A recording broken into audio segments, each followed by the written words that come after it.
Welcome back. Today we're reading Chapter 8 out of Apple Mary and Dennie's Lucky Apples. I'm glad you joined me today.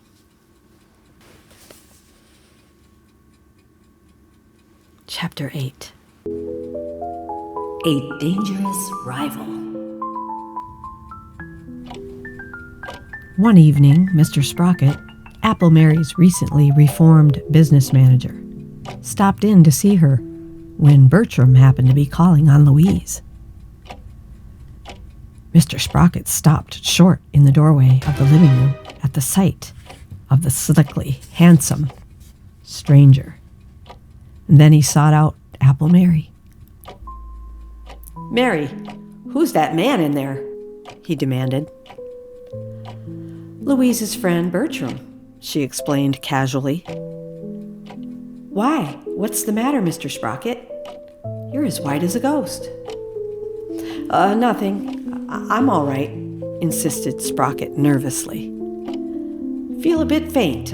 Think I'll go out for a little fresh air."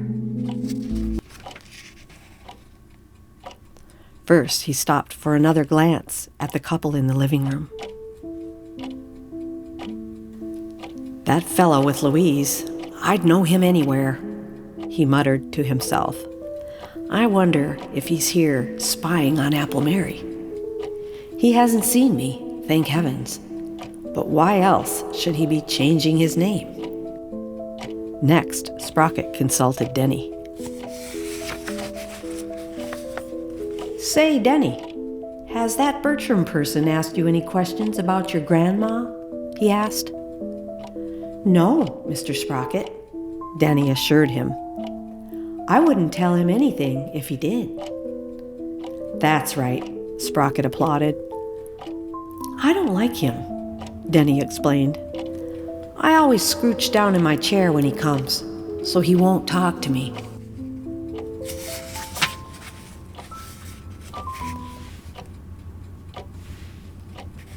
Mr. Sprocket grinned at that, and then went off by himself. "Should I tell Apple Mary who he is?" he worried, "and put her on her guard? Or would it be to my advantage to keep it in the dark?" Sprocket had not yet made his decision when he went to have dinner with Apple Mary and Dennie the next evening. Their meal was interrupted by the ringing of the doorbell. Sprocket sprang to his feet. "I'll answer it, Mary," he offered. "I wonder who it can be," Mary questioned. It's probably Bertram," sighed Louise.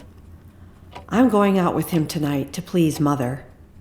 Anyway, Jim's working late, so it does not matter."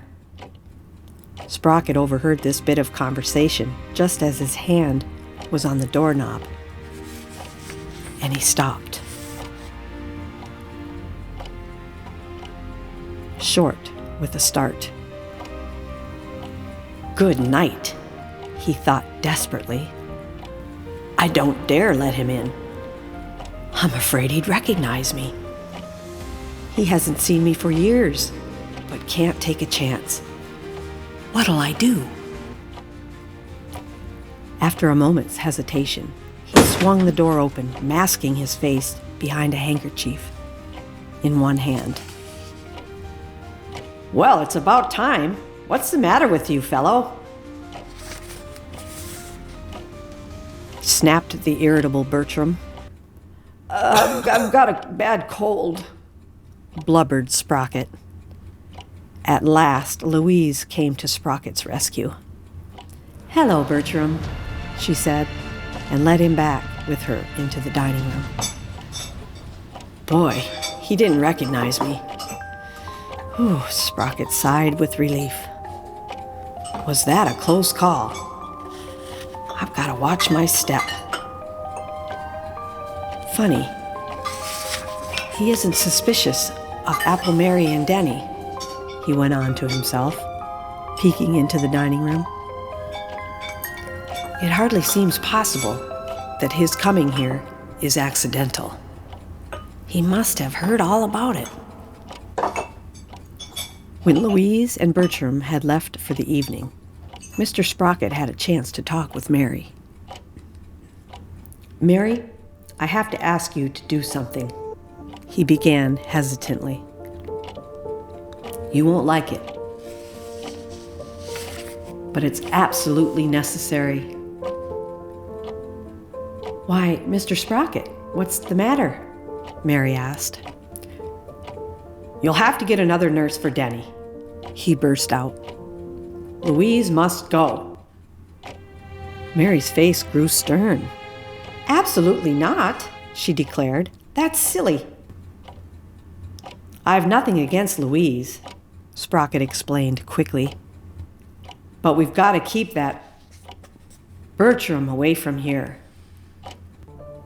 "I don't want another nurse, Grandma," Dennie broke in at that moment. "I want Louise." Sprocket saw that there was only one way to convince them. "If you must know the reason, I'll tell you. Bertram's real name is—" "Hiya, folks," boomed Bill Biff, and his arrival ended the conversation.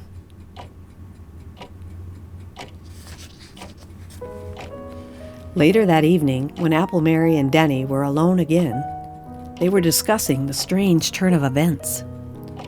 "Goodness, Dennie, Mr. Sprocket started to tell us Bertram's real name, then Bill Biff came in, and we never did hear the big secret," Mary recounted. "I've a feeling it's not good news." "Maybe Mr. Sprocket's just imagining things, Grandma," Dennie suggested cheerfully. "I didn't sell apples on the street for 5 years without knowing when a person is scared to death. And Mr. Sprocket is just that," Apple Mary declared positively. They had not heard Louise and Bertram come in, but now Bertram appeared at Apple Mary's elbow. "Sprocket? Did I hear somebody say Sprocket?" he broke in agitatedly.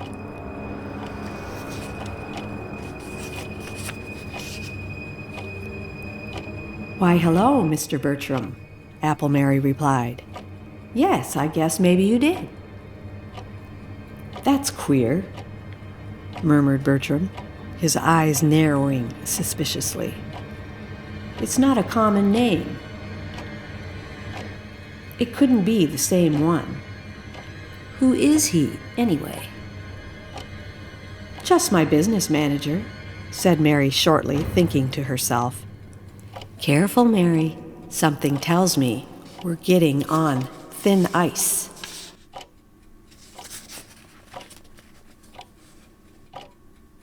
She would have been still more suspicious if she had seen Bertram lounging in front of the apartment house the next morning. Imagine finding Sprocket as Mary Worth's manager. He chuckled to himself. "He handles all of her money, and will he pay me plenty to keep quiet? I'll wait here for him." It was not a long wait, as Sprocket stepped around the corner to the doorway. Bertram met him with an outstretched hand and a leering smile. "Why, Mr. Sprocket! Fancy meeting you here," he sneered. "Bertram Crafty," gasped the startled Mr. Sprocket. "Well, what do you want with me? This meeting is no accident." "Don't get excited," Crafty urged, for it was indeed the son of the man who had stolen Mary's fortune in the old days when Sprocket had been a swindler too. "I've got you right here where I want you, Sprocket. And I want plenty."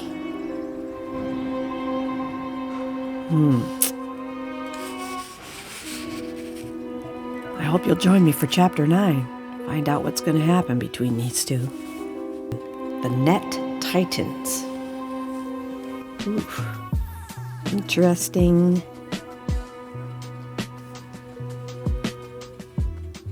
Thank you for watching. We'll see you next time.